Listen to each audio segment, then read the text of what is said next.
ऐतिहासिक, शैक्षणिक, साहित्य व संस्कृतीची जोड म्हणजे स्मार्ट पुणेकर न्यूज.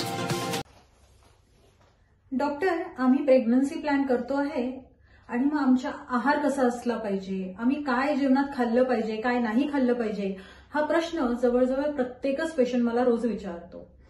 तर बेसिकली आपल्या शरीरासाठी काय हेल्दी आहे, कुठलं फूड चांगलं सात्विक अन्न आणि काय जंक फूड आहे, ह्याची कल्पना आपल्या सगळ्यांनाच असते. पण आपण ते फॉलो करत नाही, हे सगळ्यात महत्वाचा प्रश्न आहे. दुसरी गोष्ट मला हे सांगायचं आहे की असं मॅजिकल किंवा असं एकदम सुपर फूड किंवा असं डाएट नसतं. म्हणजे जर तुम्ही म्हणाल की मी असं डाएट फॉलो केलं तर सडनली अचानक माझ्या अंडाशयातल्या अंड्यांची संख्या खूप वाढेल किंवा मग शुक्राणूंची संख्या खूप वाढेल, असं नाही होत.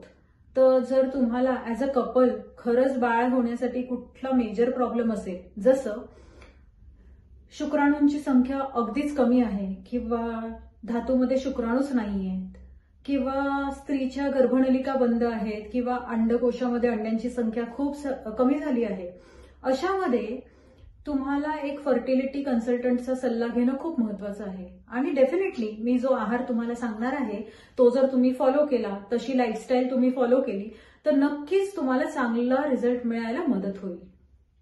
तर आहारात तुम्ही काय घेतलं पाहिजे?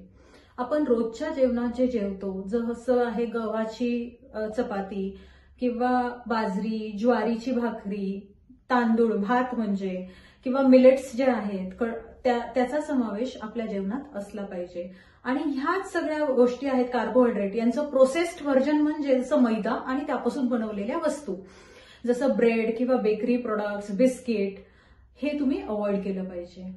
तसंच जेवणामध्ये खूपच अगदी गोडाचं प्रमाण अतिप्रमाणात नसावं. तुम्ही अगदीच कधीच गोड खाऊ नका असं मी म्हणत नाही. तुम्ही आठवड्यातून एकदा, 15 दिवसातून एकदा थोड्या प्रमाणात गोड नक्की खाऊ शकता.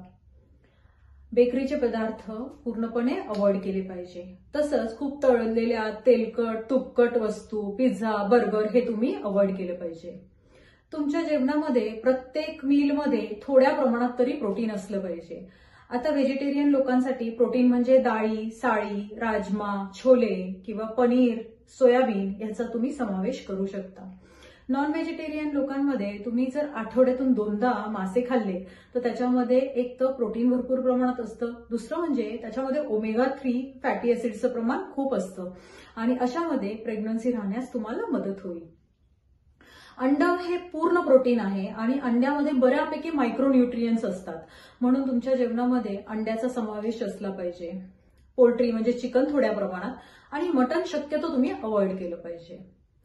आता डेअरी प्रोडक्ट्स, आजकाल कसं आहे की हा एक ट्रेंड आहे की आपण दुधावरची साय काढून म्हणजे स्किम्ड मिल्क किंवा टोन्ड मिल्क म्हणतो ते वापरतो. पण अशा बऱ्याचशा स्टडी आहेत ज्याच्यामध्ये प्रूव्ह झालं आहे की तुम्ही जर फुल फॅट मिल्क म्हणजे ज्याच्यामध्ये पूर्ण क्रीम आहे असं दूध किंवा त्यापासून बनवलेले पदार्थ जसं दही, पनीर वापरलं तर तुमचे फर्टिलिटी जास्त इम्प्रूव्ह होते. तसंच जेवणामध्ये हिरव्या रंगीत फळभाज्या असण्याची खूप गरज आहे, कारण ह्या रंगीत हिरव्या फळभाज्या ज्या सीझनल असतील, मी तुम्हाला अजिबात एक्झॉटिक किंवा नॉन सीझनल तुम्ही भाज्या घ्यावं हे ऍडवाइस करणार नाही, कारण त्याच्यामध्ये खूप पेस्टिसाइड्स, फर्टिलायझर्स असतात. तर सीझनमध्ये येणाऱ्या ज्या पण हिरव्या रंगीत फळभाज्या आहेत, जसं बीटरूट आहे, गाजर आहे, काकडी आहे, याची कोशिंबीर बनवली, असे याचा समावेश असला पाहिजे. हिरव्या पालेभाज्यांमध्ये भरपूर प्रमाणात फायबर तर असतंच, पण मायक्रो न्यूट्रियन्स जसं फॉलिक ऍसिड, आयरन देखील याच्यात भरपूर असतं, बी कॉम्प्लेक्स विटामिन्स असतात. तर त्यामुळे त्याचा समावेश तुमच्या डाएटमध्ये असला पाहिजे.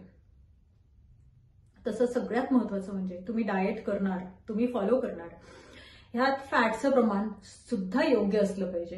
आता तुम्हाला गुड फॅट्स कशापासून मिळणार? तर basically chia seeds, pumpkin seeds, flax seed, sunflower seed किंवा 10-12 बदाम तुमच्या जेवणामध्ये किंवा 10-12 अक्रोड तुम्ही ऍज अ स्नॅक्स खाऊ शकता. आता सीड्स खायचे म्हणजे अति प्रमाणात खायचे असंही नाही. दिवसातून 1 चमचा तुम्ही सीड्स खाल्ले तरी तुम्हाला एक चांगले फॅट्स तुम्हाला मिळणार त्याच्यापासून. ऑइल कुठलं वापरलं पाहिजे? तर तुम्ही बेसिकली कुठलंही ऑइल जे कोल्ड प्रेस्ड ऑइल आहे ते वापरू शकतात. ऑलिव्ह ऑइल किंवा कोकोनट ऑइल किंवा घरी बनवलेलं गावठी तूप यात देखील तुम्ही स्वयंपाक करू शकता. हे तुमच्या शरीरासाठी चांगलं असणार.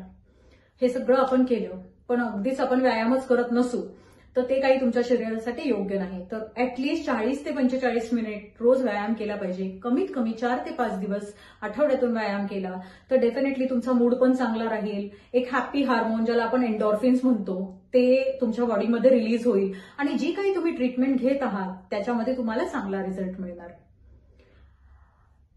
फर्टिलिटीसाठी सगळ्यात घातक जर काही असेल तर ते म्हणजे कुठलंही ऍडिक्शन, जसं तंबाखू आहे, सिगरेट आहे, अल्कोहोल आहे. तर आजकाल बऱ्याच मुलींमध्ये देखील व्यसन असतं. पुरुषांनी आणि स्त्रियांनी जे प्रेग्नन्सी प्लॅन करत आहेत त्यांनी ऍडिक्शनचं प्रमाण अगदी बंद केलं पाहिजे. चहा कॉफीचं प्रमाण देखील अगदीच तुम्ही बंदच केली पाहिजे असं नाही, पण त्याचं प्रमाण कमी केलं पाहिजे. दिवसातून 2 वेळा तुम्ही छोट्या कपामध्ये चहा किंवा कॉफी घेत असाल तरी देखील ते तुम्हाला कुठे हार्म करणार नाही. आता आजकालच्या धकाधकीच्या जीवनामध्ये सगळ्यांच्या कामामध्ये अतिशय स्ट्रेस वाढला आहे. मग आता स्ट्रेस कामाचा असो किंवा फॅमिली प्रॉब्लेम्स असो किंवा फर्टिलिटीचा असो, स्ट्रेसमुळे तुमचे प्रेग्नन्सीचे चान्सेस जवळजवळ 50% कमी झालेले असतात. मग स्ट्रेस कमी करायचा म्हणजे काय करायचं? तर बेसिकली तुम्ही योगा केलं पाहिजे किंवा दिवसातून 15 ते 20 मिनिट मेडिटेशन करून स्वतःला पॉझिटिव्ह अफर्मेशन्स तुम्ही देणार असाल आणि स्वतःला मेंटली थोडंसं शांत काम ठेवणार असाल तर नक्कीच या आहाराचा, ह्या चेंज झालेल्या लाईफस्टाईलचा तुम्हाला प्रेग्नन्सी राहण्यासाठी फायदा होणार. धन्यवाद.